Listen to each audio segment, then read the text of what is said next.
Hello everyone, मैं हूं CA Garima Pandey from पेनोमिक एजुकेशन एंड आज से हम स्टार्ट करने वाले हैं कॉस्टिंग की मैराथन सीरीज। आज हम टॉपिक ले रहे हैं मटेरियल कॉस्टिंग एंड ट्राई करेंगे इसको बहुत कॉम्प्रिहेंसिवली कवर किया जा सके। अगर हम इंस्टीट्यूट का पैटर्न देखें तो इस टॉपिक से जनरली 10 मार्क्स का पूछा गया है in the past papers.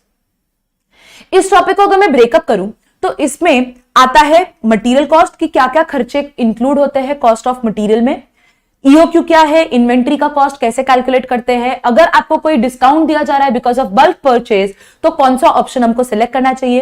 Then they will talk about different levels, ROL, they will talk about maximum level, minimum level, danger level क्या है।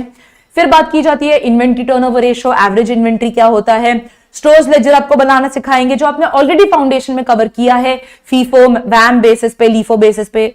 Then there are some miscellaneous topic like ABC analysis and आपका stock out इसमें आ जाता है। तो आइए start करते हैं। सबसे पहले बात आती है वैल्यूएशन ऑफ मटेरियल की। आपने अकाउंटिंग स्टैंडर्ड 2 में पढ़ा ही होगा कि जो भी कॉस्ट आपने इनकर किया है in order to purchase and to bring the inventory to the location and the condition is to be added in its cost, तो वही चीज इधर यूज की जाएगी।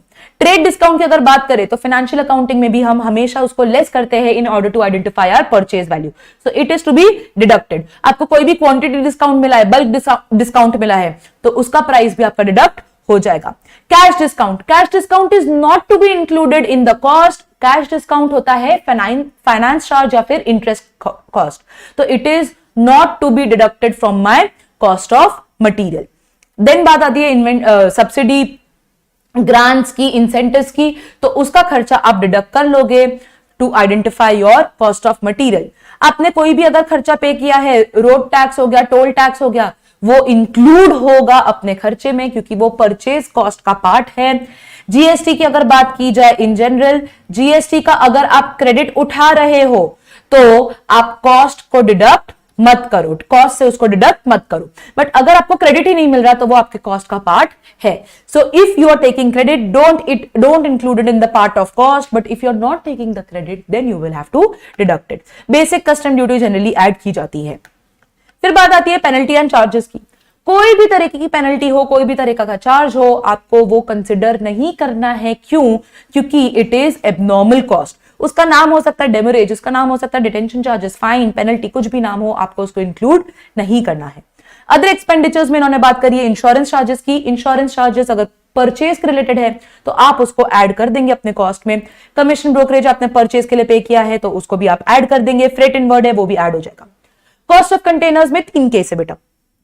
इधर पहले बात की गई है नॉन रिफंडेबल कंटेनर्स की, यानी कि मैंने कंटेनर खरीदा और उन्होंने वापस नहीं लिया। जैसे होटल्स में हम लोग जाते हैं तो कंटेनर ले लेते हैं, उसका कॉस्ट हम लोग डेफिनेटली ऐड कर देंगे मेरे कॉस्ट ऑफ रॉ मटेरियल में। Then they talk about returnable containers. Returnable containers यानी कि अभी आप ले जाओ, आप अपना उसमें से रॉ मटेरियल निकाल लीजिए एंड देन मुझे कंटेनर्स वापस दे दो। In that case it is not to be considered as a part of cost क्योंकि कोई खर्चा मुझे लगा ही नहीं, पहले खर्चा लगा फिर मेरे को खर्चा का रिफंड मिल गया। Then they talk about in case आपने 10,000 रुपए मान लीजिए पे किए थे for containers when you were purchasing the raw material, then आपने उन कंटेनर्स को रिफंड तब आपने रिटर्न कर दिया एंड रिटर्न करने के बाद आपको रिफंड मिला है 8,000 रुपए का, तो नेट इफेक्ट आपको 2,000 रुपए का ही रिकॉर्ड करना होगा क्योंकि आपकी लागत कितनी है 2,000 रुपए की। So that will be added to the cost of containers. So those are the 3 cases. Finally they talk about shortage. Shortage 2 reason की वजह से हो सकता है, normal and abnormal. If you have a shortage due to normal reason then good units have to bear the expenses of normal shortage. अगर आपका कोई abnormal reason की वजह से शॉर्टेज है तो good units won't bear the cost of the same. ये अपने प्रोसेस कॉस्टिंग में भी थोड़ा इन डेप्थ समझा होगा। तो आइए एक इलस्ट्रेशन उठा लेते हैं। ये मॉड्यूल के ही इलस्ट्रेशंस है। इलस्ट्रेशन 1 कहता है SKD company limited is not registered under GST. Registered नहीं है जीएसटी में, मतलब कि हमको क्रेडिट का बेनिफिट नहीं मिलेगा। दे purchase material P from a company which is registered under GST. The following information is available for one lot of 1000 units of material. 1000 units के लिए फॉलोइंग इंफॉर्मेशन है। लिस्टेड प्राइस मुझे दे दिया गया है कितना 50,000 रुपए का। ट्रेड डिस्काउंट मुझे बोला है 10% ऑफ लिस्टेड प्राइस है, यानी कि 5,000 रुपए का मुझे डिस्काउंट मिला है, तो मेरे लिए अभी कॉस्ट हो गया है 45,000। GST SGST credit not available, वो हमें पता ही है नॉट अवेलेबल है, कितना बोला गया है 12%, तो 45,000 का 12% मुझे पे करना पड़ेगा जीएसटी के नाम पर, जिसका क्रेडिट नहीं उठा रही, तो वो कॉस्ट में ऐड हो जाएगा। Then they talk about cash discount. Cash discount will be given only if the payment is made within 30 days. मैंने 30 डेज में पेमेंट नहीं भी किया या कर भी दिया, उससे कोई फर्क नहीं पड़ेगा, क्योंकि cash discount is a part of interest cost that is to be ignored. Freight insurance हो गया, तो वो खर्चा ऐड कर दिया जाएगा। टोल टैक्स आपने पे किया है 1,000 रुपए का, ऐड कर दीजिए। डेमोरेज इज एबनॉर्मल, उसको इंक्लूड नहीं करेंगे। Commission and brokerage paid on purchase add कर दिया जाएगा। रिटर्नेबल कंटेनर्स के लिए आपने 6,000 रुपए दिए थे एंड आपको रिफंड में 4,000 रुपए आ गए, तो 2,000 रुपए का मेरा फाइनली लागत है। फिर इन्होंने बात करी है अदर एक्सपेंसेस की, which is 2% of total cost. ये जो खर्चा है ये मेरा टोटल कॉस्ट नहीं है, एक बार कैलकुलेट कर लेते हैं कितना है। This is equivalent to 58,800। अब बात आती है अदर एक्सपेंसेस की। अदर एक्सपेंसेस बोला है it is 2% of total cost. ये खर्चे में मेरा अदर एक्सपेंस लगेगा, तब जाके मेरा टोटल कॉस्ट आएगा। This is 2% of total cost, so can I say that 58,800 is 98%? Yes. इस बेसिस पे अगर हम सॉल्व करेंगे तो मेरा टोटल कॉस्ट आ रहा है 60,000 का। अगर ये 60,000 का है तो मेरा खर्चा आ गया है अदर एक्सपेंसेस का 1,200 रुपए। ठीक, क्वेश्चन में हमको दिया गया है कि 20% मटेरियल शॉर्टेज है due to normal reasons. Normal reasons की वजह से, तो good units are suppose to bear the expense with respect to it and they are asking me to calculate cost per unit. मेरे को 60,000 का खर्चा तो आ गया है, वो मुझे बाइफिकेट करना है on the good units. Good units की अगर मैं बात करूं, ये सब खर्चा 1,000 यूनिट्स के लिए था, जिसमें से 20% तो मैं नॉर्मल रीजंस की वजह से लूज करी हूं, तो 1,000 में से 20% ऑफ कर देंगे, दैट इज 200 यूनिट्स, तो मैं लूज कर दूंगी तो 800, तो ये आ गया मेरा 75 रुपीज पर यूनिट। फिर टॉपिक में कवर किया गया है EOQ. What is EOQ? Economic order quantity. This is basically the formula to identify कि क्या बेस्ट पॉसिबल क्वांटिटी मुझे परचेज करनी चाहिए ताकि मेरा सबसे कम कॉस्ट रहे, और उसका फॉर्मूला है under root 2 into annual consumption या annual requirement into order cost O by C, that is carrying cost per unit per annum. फिर इसी के रिगार्डिंग एक और टॉपिक आ जाता है to identify the cost of inventory. Inventory cost में मटेरियल का खर्चा तो है ही, मटेरियल में अलग अलग खर्चे और लगेंगे, जैसे कि ऑर्डरिंग कॉस्ट और कैरिंग कॉस्ट, तो उसका कैलकुलेशन भी इंक्लूड कर देना है। ऑर्डरिंग कॉस्ट का फॉर्मूला, कितने आपने साल में ऑर्डर्स पर ऑर्डर प्लेस करे हैं into order cost per order, उन दोनों से हम लोग को टोटल ऑर्डरिंग कॉस्ट आ जाएगा। Carrying cost is always calculated on, please do focus on this term, average inventory. मेरा कैरिंग कॉस्ट हमेशा एवरेज इन्वेंट्री पे कैलकुलेट होता है, तो एवरेज इन्वेंट्री का पे कैलकुलेट करूंगी carrying cost, that is average inventory into carrying cost per unit per annum. उसके लिए हम सॉल्व कर लेते हैं illustration number 5। Compute the EOQ and the total cost for the following. Annual demand मुझे दे दिया गया है 5,000 यूनिट का, फॉर्मूला हमें पता है 2AO by C into 2 into O कितना है मेरा ऑर्डरिंग कॉस्ट 16 बाय C कितने क्या क्या बोला गया है, storage cost is a part of carrying cost, interest rate it is also a part of carrying cost, obsolescence that is again a part of carrying cost. तो मेरा total carrying cost इधर बन गया है 20%। किसका 20%? With respect to unit price, that is 20 रुपए का 20%। तो आइए इसको सॉल्व करते हैं। 2 into 5,000 into 16 divide by 4 that is 40,000, इसका अंडर रूट बन गया 200, तो मेरा ईओक्यू आ चुका है 200 units.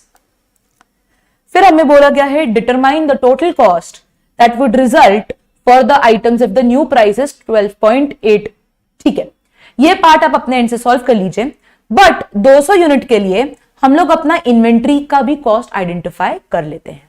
What is the cost of inventory? Inventory cost में एक तो आ जाएगा मेरा बेसिक रॉ मटेरियल का खर्चा। मैंने साल में परचेज करे हैं कितने 5,000 यूनिट्स, 5,000 यूनिट्स मैंने परचेज करे हैं एट ₹20 यानी कि 1,00,000 रुपए का खर्चा तो यही हो गया है। इसके बाद हम लोग कैलकुलेट करेंगे ordering cost. Ordering cost is number of order placed in the year. मैंने 200 यूनिट के कितने ऑर्डर्स प्लेस करे होंगे? 5000 divide by 200 that is equivalent to 25 orders मैंने प्लेस करे हैं एंड हर एक ऑर्डर प्लेस करने का खर्चा है 16 रुपए, तो इंटू 16 दैट इज 400 रुपए का तो मेरा ये खर्चा हो गया है ऑर्डरिंग कॉस्ट के नाम पे। फिर बात आती है कैरिंग कॉस्ट की। Carrying cost is always calculated on average inventory. मैं हर बार ऑर्डर प्लेस कर रही हूं 200 यूनिट का, तो ऑन एन एवरेज मेरे पास है साल में 100 units into carrying cost. Carrying cost is 20% of 20 that is equal to 4 rupees, तो ये भी आ गया है मेरा 400 रुपए। So the total is 1,08,000। एक बात आप याद रखिएगा कि at the EOQ level ordering cost will always be equivalent to carrying cost. ये उसी का बेसिस पे ये फॉर्मूला बना है। इसका सेकेंड पार्ट आप अपने इनसे एक बार सॉल्व करके ट्राई करिएगा जरूर।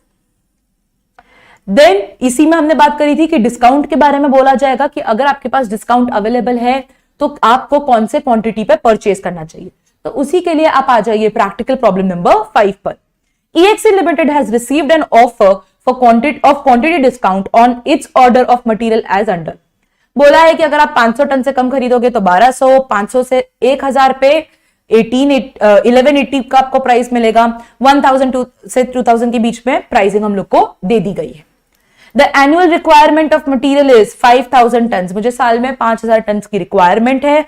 ऑर्डरिंग कॉस्ट पर ऑर्डर बोला है 1200 रुपए and the stock holding cost is estimated 20% of material cost per annum, यानी कि इस खर्चे का 20% मेरा कैरिंग कॉस्ट हो जाएगा। You are required to compute the most economic purchase level. इसको हमें सॉल्व करना होगा एक टैबुलर फॉर्मेट में। तो डायरेक्टली आंसर में ही देख लेते हैं कि इसका सॉल्व कैसे करना है।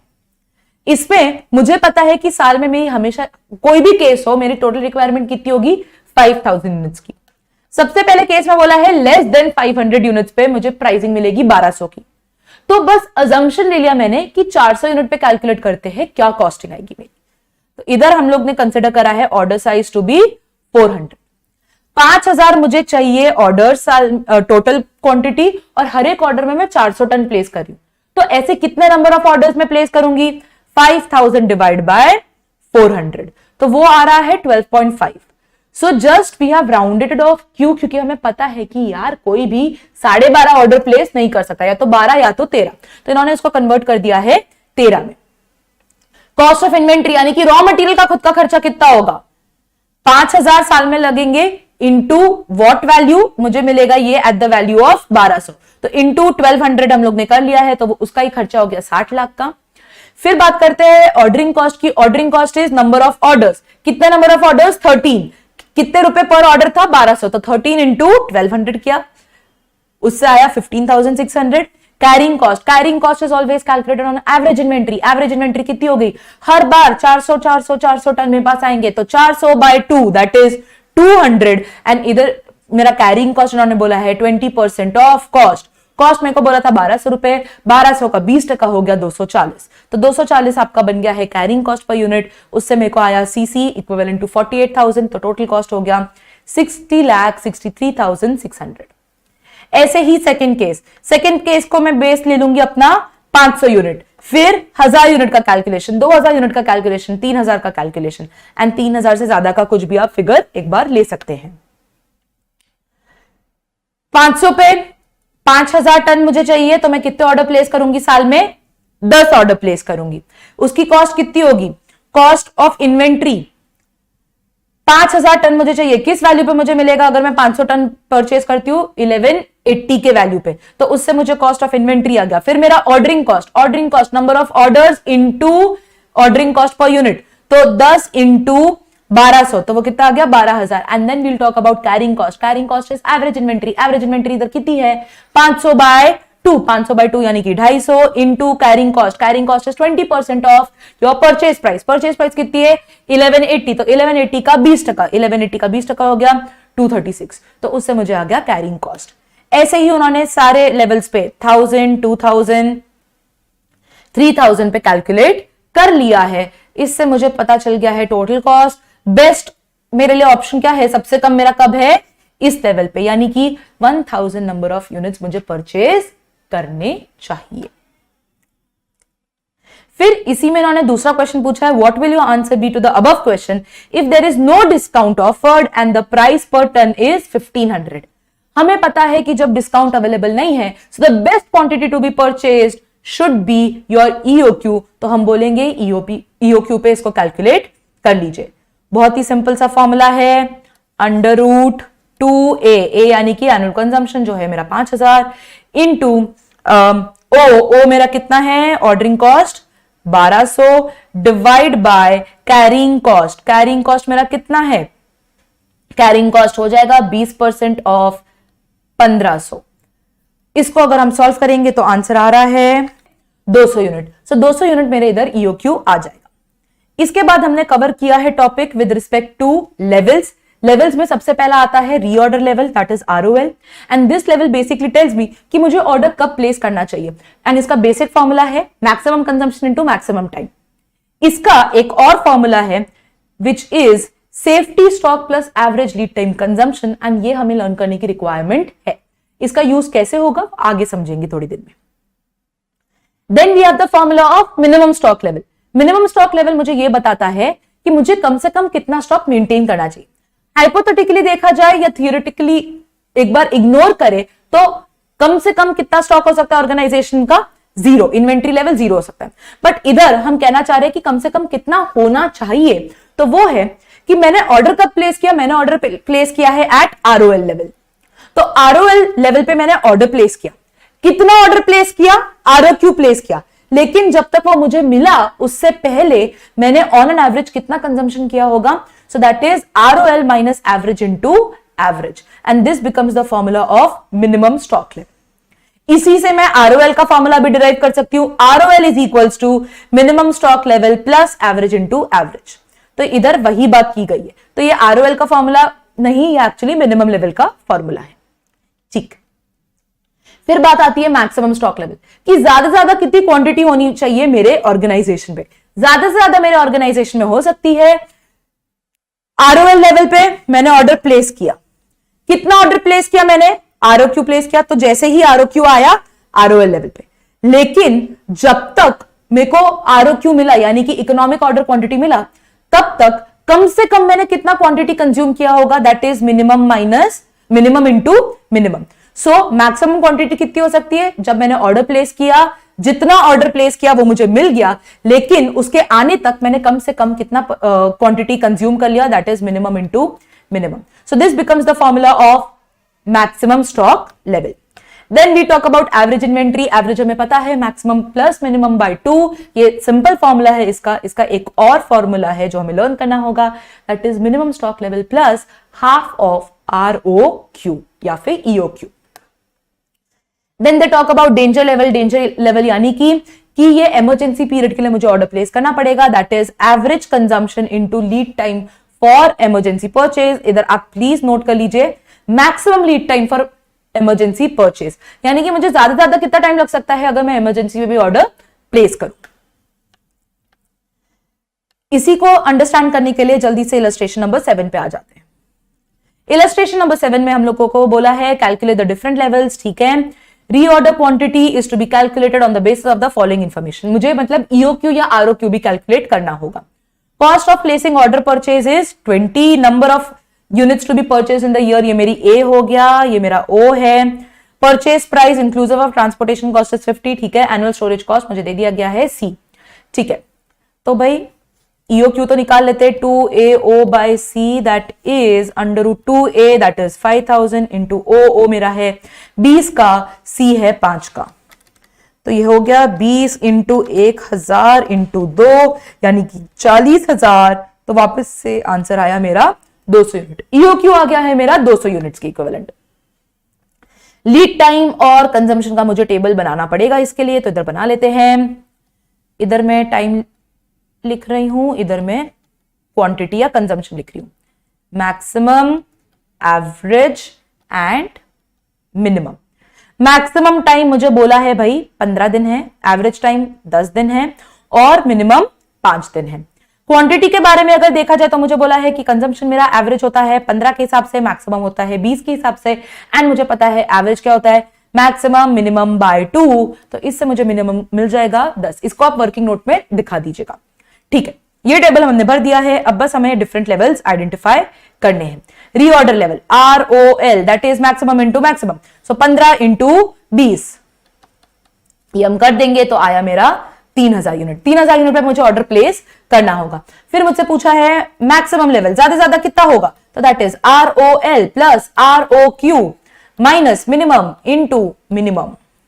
तो उसका फॉर्मूला हो गया ROL कितना आया मेरा 3000, ROQ कितना है आया मेरा था 200, एंड मिनिमम इंटू मिनिमम यानी कि 50। इसको हम सॉल्व करेंगे तो ये हो गया 150 यानी कि 3150। फिर हम लोग को बोला है मिनिमम लेवल का फॉर्मूला हमने समझा था, that is ROL minus average into average. ROL हम लोग का आया 3000 में से एवरेज यानी कि 10 इंटू ये हो गया 150 लेस कर लो तो ये हो गया 2850। Then they talk about danger level. Danger level is average consumption into my lead time for emergency purchases. Average consumption हम लोग का कितना है 15 इंटू लीड टाइम मुझे बोला है कि डेंजर लेवल पे हो जाएगा 4 days, तो into 4 that is equivalent to 60। ठीक है,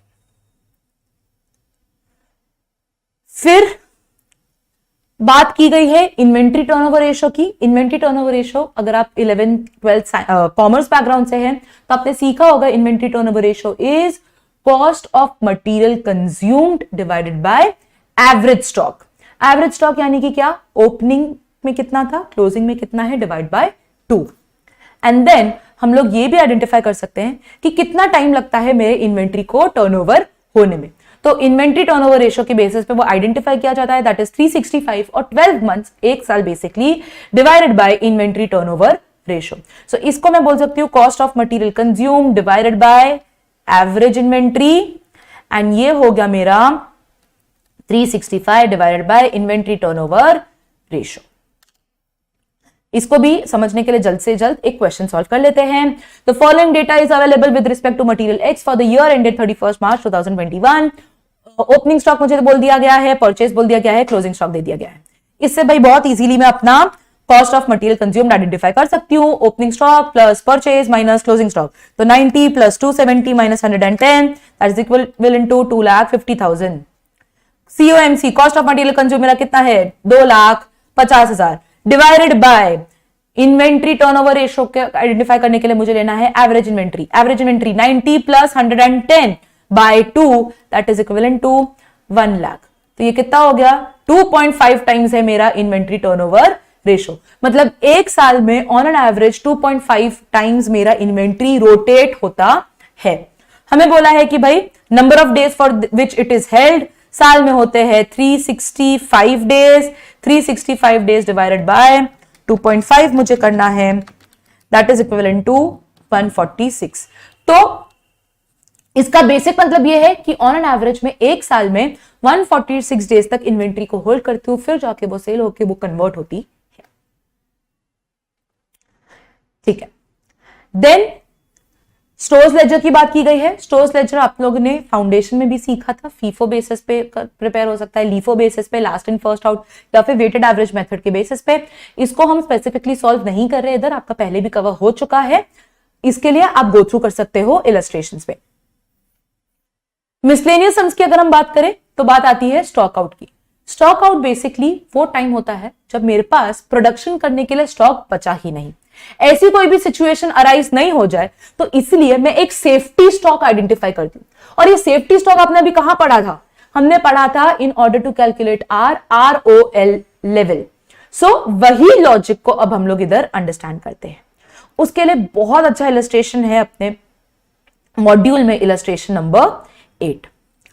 IPL limited uses a small casting. Small casting मेरे लिए क्या है, बेसिकली इधर मटीरियल बन गया, in one of its finish product. The castings are purchase from a foundry. ठीक है, IPL limited purchases 54,000 castings per year at a cost of 800 per casting. तो ये मेरा क्या है, एनुअल डिमांड बन गया मेरा, और ये क्या है मेरा कॉस्ट पर यूनिट बन गया अभी।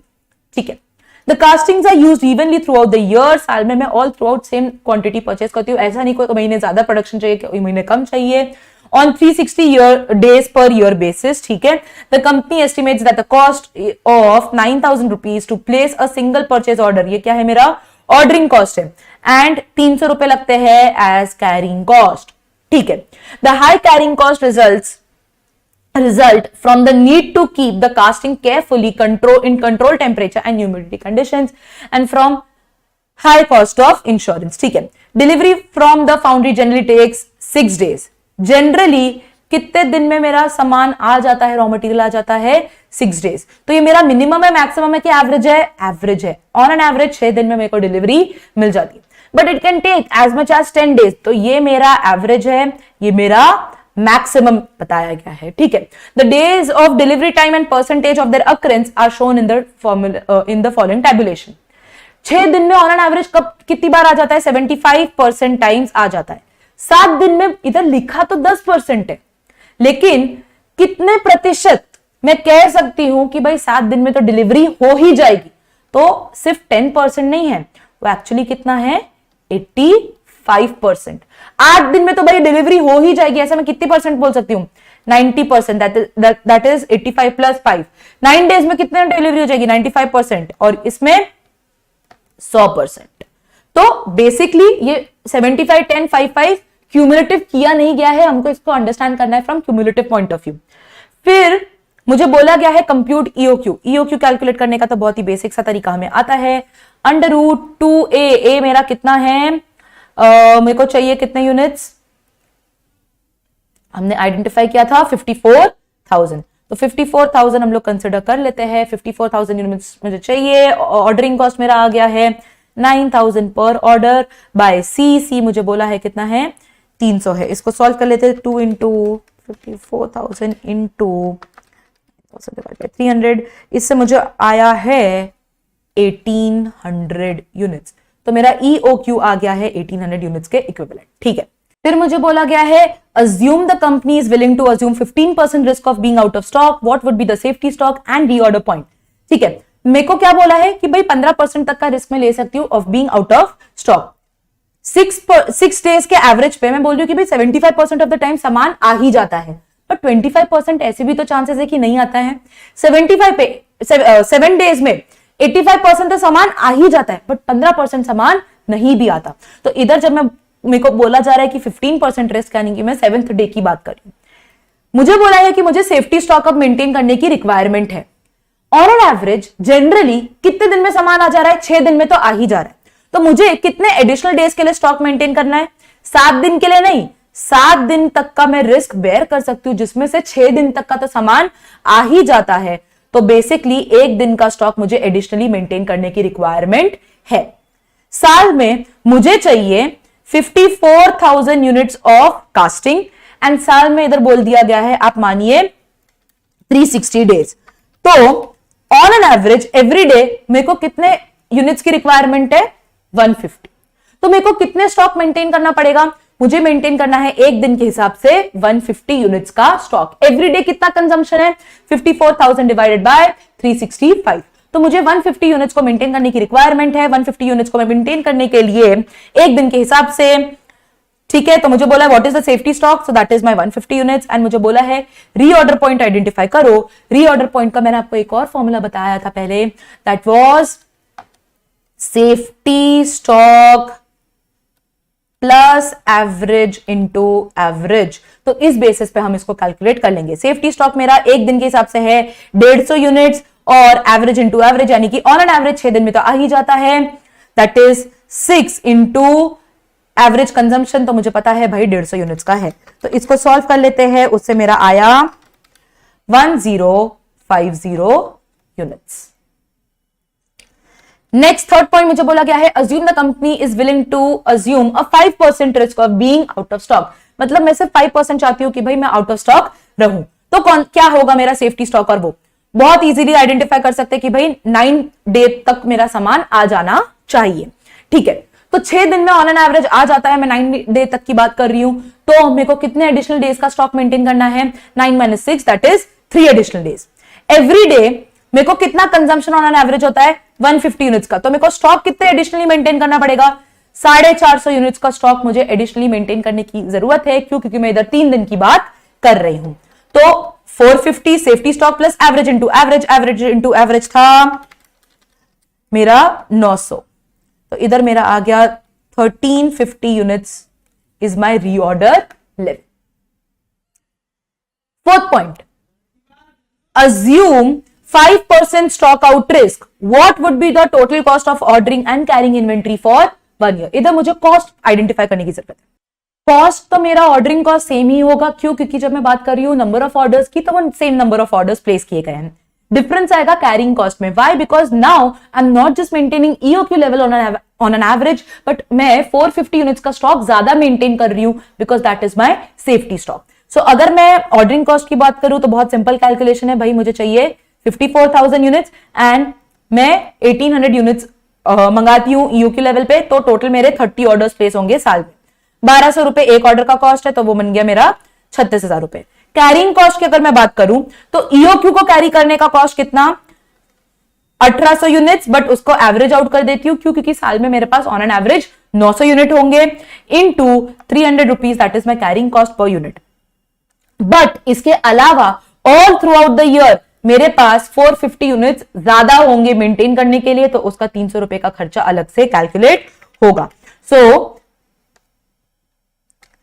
कर लेते हैं इधर 900 पे 300 रुपए यानी कि 2,70,000 एंड 450 पे 300 रुपए के हिसाब से अलग से टोटल आ गया 4,05,000 का मेरा खर्चा अलग से होगा with respect to carrying cost. तो इस बार मेरा कैरिंग कॉस्ट बन गया है 4,05,000 इन टोटल।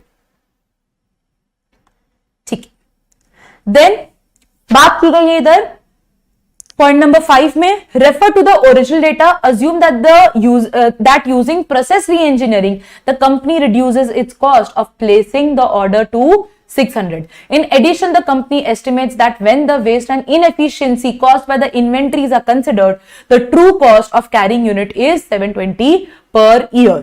ठीक है, compute न्यू ईओक्यू आप कैलकुलेट कर सकते हो, and how frequently would the company be placing the order as compare to the old purchase policy. Old purchase policy में मैं परचेज कर रही हूं 30 टाइम्स इन अ ईयर, हमने इधर कैलकुलेट किया था।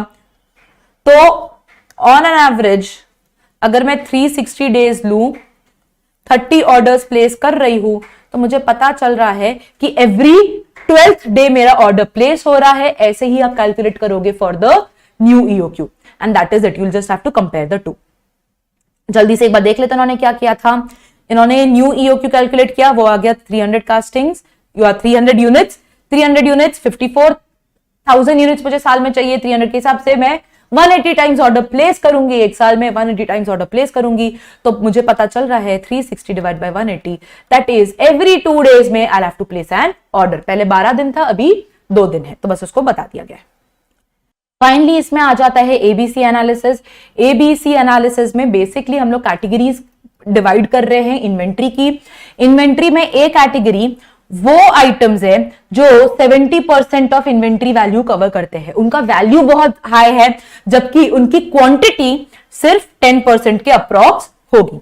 बी कैटेगरी में अगर हम लोग बात करें तो वो टोटल 20% ऑफ द वैल्यू होंगे, एंड अगर क्वांटिटी के बेसिस पे मैं कैलकुलेट करूं, वेट के बेसिस पे कैलकुलेट करूं, तो 20% ऑफ द वो क्वांटिटी होंगे। फिर आ जाते हैं सी कैटेगरी के चीजें जो बहुत ही बेसिक सी चीजें होंगी, बट हमको वो बल्क क्वांटिटी में रिक्वायर्ड होंगी, तो उसकी वैल्यू तो हो सकती है सिर्फ 10% of the total inventory, but अगर उसकी क्वांटिटी की बात करूं तो वो हो गई 70%। तो मुझे कैटेगराइज करना है अपने स्टॉक को, और उस बेसिस पे मैं डिसीजन लूंगी। ए कैटेगरी को ज्यादा ध्यान से देखूंगी, बी कैटेगरी को थोड़ा मॉडरेटली देखूंगी, एंड सी कैटेगरी तो मेरे को चलेगा अगर उसमें थोड़ी ज्यादा ऊपर नीचे हो जाए। तो मान लीजिए अगर मैं 100 रुपए की इन्वेंट्री है मेरे पास, तो लगभग 70 रुपए की इन्वेंट्री तो ए कैटेगरी के वैल्यू के हिसाब से होगी, 20 रुपए बी कैटेगरी एंड 10 रुपए सी कैटेगरी की इन्वेंट्री के हिसाब से होगी। इस पे ले लेते हैं इलस्ट्रेशन नंबर 9 अपनी मॉड्यूल का। From the following draw the ABC selective control plan. ठीक है, मुझे यूनिट्स बोल दिए हैं, आइटम 1 to 12 है, यूनिट्स मतलब की क्वांटिटी मुझे बता दी गई है, एंड यूनिट कॉस्ट यानी कि पर यूनिट कॉस्ट दे दिया गया है। जब मैंने आपको बोला था 70%, 20% और 10%, तब हम लोग बात कर रहे थे टोटल कॉस्ट का 70%, टोटल कॉस्ट का 20% और टोटल कॉस्ट का 10%। तो इधर मुझे कैलकुलेट करना पड़ेगा अपना टोटल कॉस्ट। टोटल कॉस्ट क्या हो गया? Units into my per unit cost. एक तो ये कैलकुलेशन हो जाएगा। इसके बाद मैं कैलकुलेट करूंगी परसेंटेज। किसका परसेंटेज? कि जो मेरी इन्वेंट्री 1 है वो टोटल कॉस्ट का कितना परसेंटेज है। एंड दूसरा कैलकुलेशन होगा ये जो 7000 यूनिट्स है ये टोटल क्वांटिटी का कितना परसेंटेज है। तो दोनों का परसेंटेज हम लोग आइडेंटिफाई कर लेंगे। डायरेक्टली इसको हम लोग देख लेते हैं कैसे किया इन्होंने परसेंटेज ऑफ टोटल यूनिट्स बोला कि तो 7000 2,19,000 यूनिट्स का कितना परसेंटेज है? 3.19। ऐसे ही सबका कैलकुलेट किया। यूनिट कॉस्ट दे दिया गया है, इसका इतना रिक्वायरमेंट नहीं है। टोटल कॉस्ट क्या है? This into per unit cost. इससे मुझे टोटल कॉस्ट आया। मेरा टोटल कॉस्ट ऑफ इन्वेंट्री कितना है? 3,55,770। परसेंटेज ऑफ टोटल कॉस्ट की अगर बात की जाए तो कितना परसेंटेज? मेरा item number 1 is 8% of the total cost, item number 2 is 21% of the total cost. फिर इन्होंने रैंकिंग दी है। रैंकिंग हम लोग देंगे on the basis of total cost. 70% of the total cost, 20% of the total cost, 10% of the total cost. तो total cost के basis पे मुझे आइडेंटिफाई करना है एबीसी कैटेगरी को। तो रैंकिंग दूंगी मैं on the basis of total cost. कितना परसेंटेज? हाईएस्ट परसेंटेज किसका है?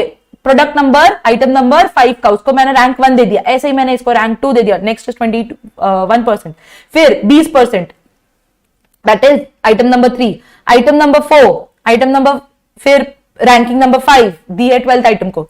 इस बेसिस पे हमने पूरी अपनी रैंकिंग आइडेंटिफाई कर ली। देन मुझे यह भी पता है कि मोर और less 70% of the value cover करता है आइटम कैटेगरी ए, एंड उसमें आ जाते हैं approximately 10% of the total units. तो अगर मैं कंसिडर करूं रैंकिंग 1, रैंकिंग 2 एंड रैंकिंग 3 को, देख लो ये कितना परसेंट ऑफ टोटल यूनिट बना रहा है। 1.8 प्लस 4.5662 तक लेकर जाना एंड 5.25। तो इन तीनों को मिला के लगभग मेरा बन जा रहा है 11.55% ऑफ द इन्वेंट्री यूनिट्स। तो ये मेरे बन गए कैटेगरी ए के प्रोडक्ट। इनका वैल्यूएशन भी आप चेक कर सकते हैं। वैल्यूएशन 21.5% प्लस 23.02 प्लस 20.42, क्या वैल्यू आ रही है? 64.94, यानी कि 65% के इक्विवेलेंट आ रही है। That is nearer to 70। तो ये बन गए मेरे category A products. Category B की बात करूं तो फिर नेक्स्ट आप कंसिडर करोगे कि भाई कितने प्रोडक्ट्स बना रहे हैं 20% वैल्यू। तो इनको आप ऐड करिए, 20% आइडेंटिफाई करिए। 4 ले सकते हैं, 5 ले लीजिए, 6th भी आप ले सकते हैं, मे बी 7th भी उसमें कंसिडर कर दिया जाएगा। वैल्यू के बेसिस पे एंड टोटल कॉस्ट के बेसिस पे ऑन एन एवरेज वो 20% होना चाहिए। देन आ जाएगा कैटेगरी सी, जहां पे वैल्यू के हिसाब से तो वो सिर्फ 10% होगा, लेकिन वॉल्यूम के हिसाब से वो होगा 70%। इस बेसिस पे हम लोग आइडेंटिफाई करते हैं एबीसी। हो सकता है कि हम लोगों के आंसर में कुछ 1-2 प्रोडक्ट ऊपर नीचे हो जाए, दैट इज फाइन, क्योंकि इन्होंने, अगर आप इधर देखो तो इधर वर्ड यूज किया है assumption. So that is fine. Management का डिसीजन है कि एबीसी किसको आइडेंटिफाई करना है, किसको नहीं, बट मोर और लेस कैटेगराइजेशन सेम ही रहेगा। एंड इससे खत्म हो जाता है हमारा मटेरियल कॉस्टिंग का रिविजन। होप आपको समझ में आया and you liked it. All the best for your exams, and for more such content please do follow our page. Thank you guys.